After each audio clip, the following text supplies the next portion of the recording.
everyone. This is Awaken with Michelle Jones and Pamela Ann of Easy Lightning. And Michelle. Yes. Oh my Hello. gosh, my beautiful Michelle. She is so amazing. I love this girl so much. And today we're going to be talking about how different ways we like to be able to create things in our lives and some of the ways that people go about that. Michelle, I know that you have some ways that have been really wonderful for you. Yeah, well, I was telling you earlier, I was talking about in the past I've had this box that I called my God box.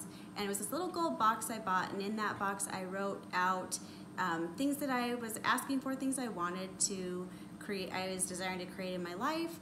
And it was funny because I used to open that box on occasion and I would look at it and I'd look at the things that I wrote, and then later over time, when I'd kind of forget about it and I'd go back and I'd look at my box, I pulled it out and I realized, oh my gosh, every single one of those things that I wrote down happened. And then I'd had that experience multiple times with different things that I'd written down. Mm-hmm. And so I realized that writing things down was actually pretty powerful. Very. And I decided that was a way to create, was to write it down. I didn't know why it worked.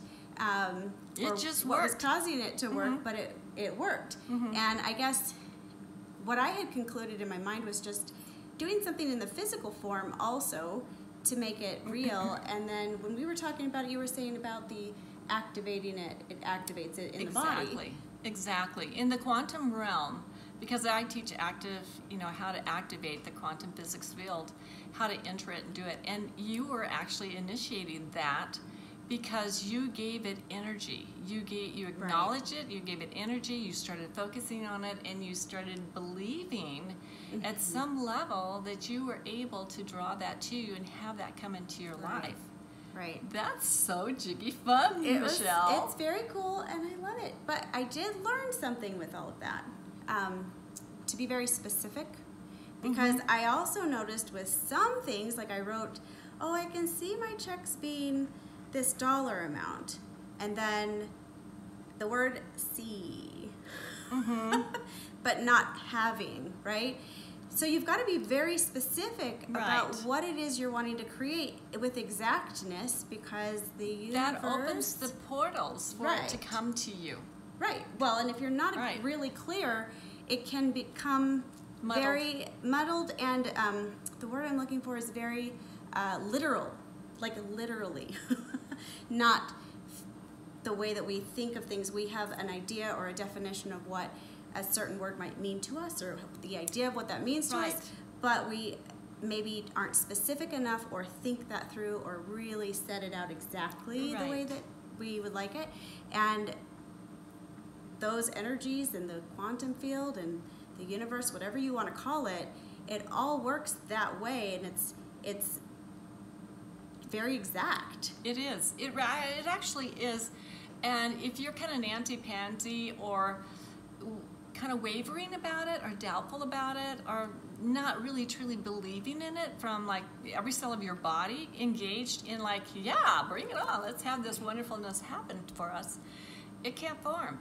And also, if you are a person that has honor about you, if you have integrity about you, because those living gods that created worlds without end did not start putting together those worlds one spoonful or one scoop of dirt at a time or one cup of water at a time to create the oceans and things. They commanded it with exactness, nothing wavering, and because they are honorable beings, the intelligences and the elements that create all things will obey their commands. So in the holy texts and stuff, they say that they spoke the worlds into formation, basically. I'm not quoting it exactly, but basically that is exactly what they're saying. And and it was done. So you are these little gods in embryo that are growing and developing and practicing creating your world.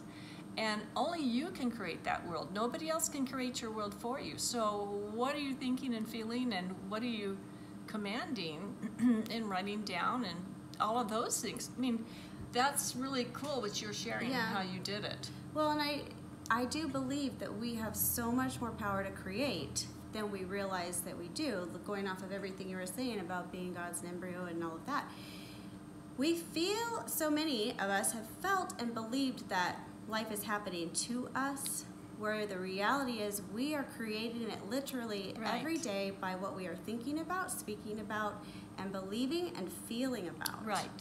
And we have so much more power over our world than we realize. Well, and it also comes from within us. Yes. And a lot of people are looking for somebody outside of them to rescue them and save them and prop them up and fix them because they're feeling broken. And not a one of us is broken. Not a one of us is. We're just here to gain experience and to learn, is this bringing me joy or is this dropping my joy? Right. And it's really important to know the difference. Yeah. So every experience is actually for our good. And you can be able to, through that experience, it helps you to have compassion and understanding for others so that you start letting go of judging them and trying to pigeonhole them and trying to figure out how to put them in a box and stuff like that. Let go of all of that and just focus on what would you love to create in your world. And if you allow yourself to be these more and more an honorable being on a daily basis, you're not going to be self-serving. You're not going to be just like, oh, it's all about me, it's all about me. You're going to grow and strengthen yourself as an individual. Put that oxygen mask on first. Really get to know who you are and what brings you joy and happiness, and live a happy life, because if you're not living a happy life, you're not connected. If you're filled with worry and angst and bitterness or anger, or if you're filled with fear, you're not connected, because when you're connected to the divine, you're flooded with this feeling of joy. I mean, it is obvious. It's obvious. Now, you're talking about writing it down. So powerful. When I do my meditation is the only way I can start my day. I mean, I will not jip myself out of that. But when I start my meditations, I will literally release from the cells of my body, and we'll go through a meditative process, but I'll basically release what I'd like to release from my life and draw into me specifically what I'd like to have in my life for that day. And I'll flood myself with appreciation, thanksgiving, and happiness and joy. I'll connect with the divine, and I will say very, very specifically, like you're writing it down, what would I love to see happen that day? And then I ask, what would you like to share with me? And they're very specific how they speak back to me with detail. And so the more and more and more that you get practice in this, so you can hear their voice, you can trust in what they're telling you, and they will have your back. And they tell me very specifically how to be able to accomplish what I desire to do that day. And they will also be really, really supportive in having that form and come quickly to me that day, and sometimes in less than 5 minutes. So I have allowed myself to really believe, not kind of, really believe. So check out your belief system. Some of those belief systems may not serve you anymore, that maybe you got when you were a lot younger, kind of like, hey, don't run with those sharp scissors, you'll gouge your eye out, or, you know, don't cook on that stove, you'll burn yourself. As an adult, I think you can pretty much kick that one to the curb. And it's from well-meaning parents. I mean, they're not trying to like fill you with all this fear and everything. They're just designed for you to be as safe as possible, because isn't that what parents want to do? I mean, they kind of sometimes want to put orange cones all around us to save us and protect us.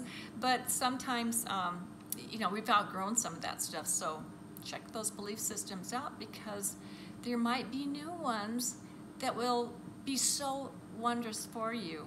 And yeah, but I love to rapidly create. I don't know about you, Michelle, but I do too. Oh my gosh, it's so much fun. It is.